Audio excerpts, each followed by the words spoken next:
Shanghai, it depends a little bit on who you're talking to. On the one hand, I think it's important, dramatic and consequential as the images coming out of China have been, to remember that they were talking about hundreds of people in a city of tens of millions. And given the very quick actions by Chinese government censors, there are many people in Shanghai who have no idea that anything happened over the weekend. And then there are others for whom this is kind of a full-time occupation at the moment, watching what's happening on social media, seeing what's happening in particular on social media outside China's firewall. But the mood is certainly, particularly on Ulamuchi Lu or Urumqi Street, which is where the vigil began that turned into a protest.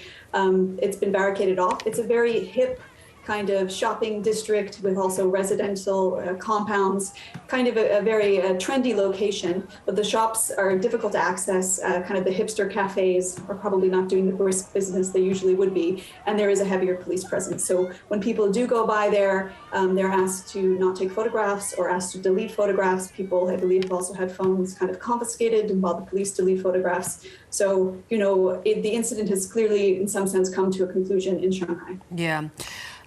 The issue hasn't gone away in terms of the government staying committed, they say, to this form of COVID zero. They say there's been a bit of tinkering at the edges, but you'd imagine that the desire to end these restrictions is going to stay.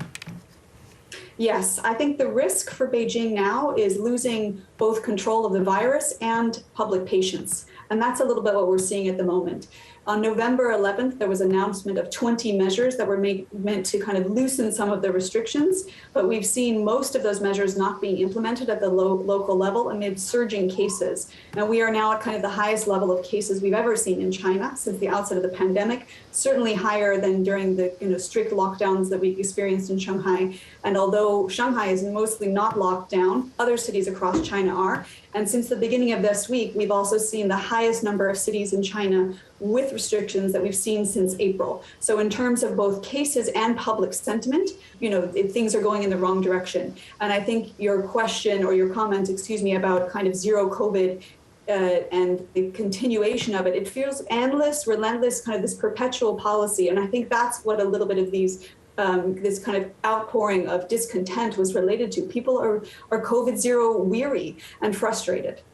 Not only from a personal freedom point of view, but also the economic impact this is having on people's lives. And it's been dragging on for a long time.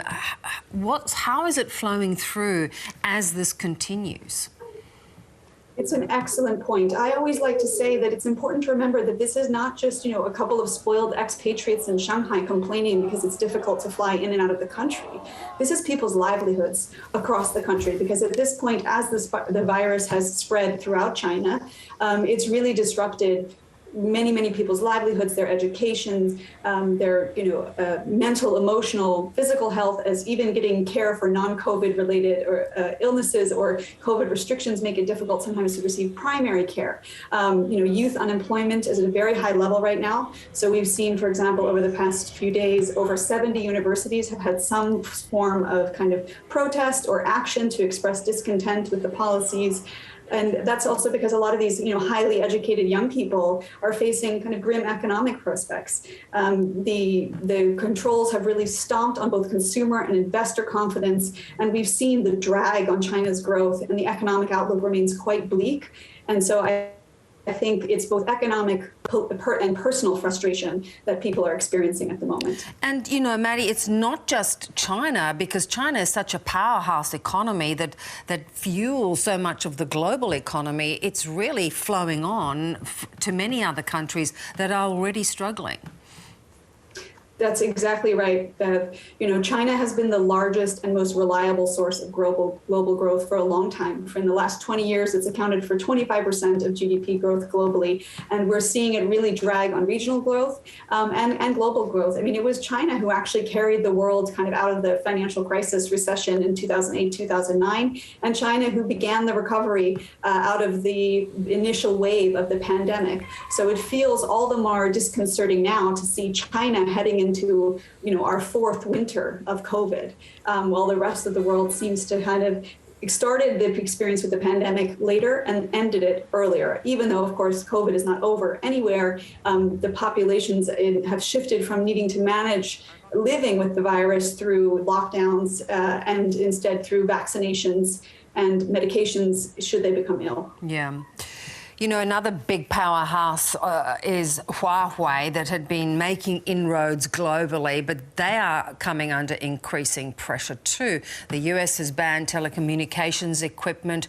Europe too is really questioning whether a relationship with Huawei is a good way to go. What impact is this going to have on the company's future? Huawei's in a difficult place, not unlike kind of China when it comes to zero COVID. It's between a rock and a hard place right now. You know, the US has made very clear that it is trying to, constrain China's kind of rise and access and development of significant tech with national security capabilities, particularly the most recent CHIPS Act. You've seen that. Huawei, I believe, has become emblematic of this tech rivalry. And of course, the US is putting pressure on allies to follow suit in relation to Huawei and its 5G capabilities in particular, and most are going along with it so far. I think, Huawei is exactly where no company wants to be in relation to US-China rivalry, which is squarely in the middle.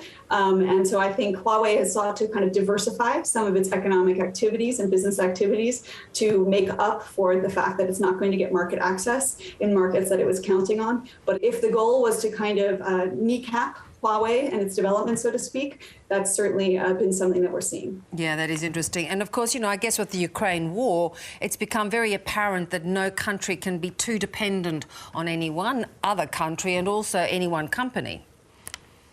Yes, I think that's exactly right. At The Economist, we used to say decoupling could be seen everywhere except in the trade and investment data. I believe that's changing this year. You really started to see, for a whole host of reasons, but the Ukraine war was probably the icing on the cake, so to speak, or it's a very miserable cake if you think about the end of globalization.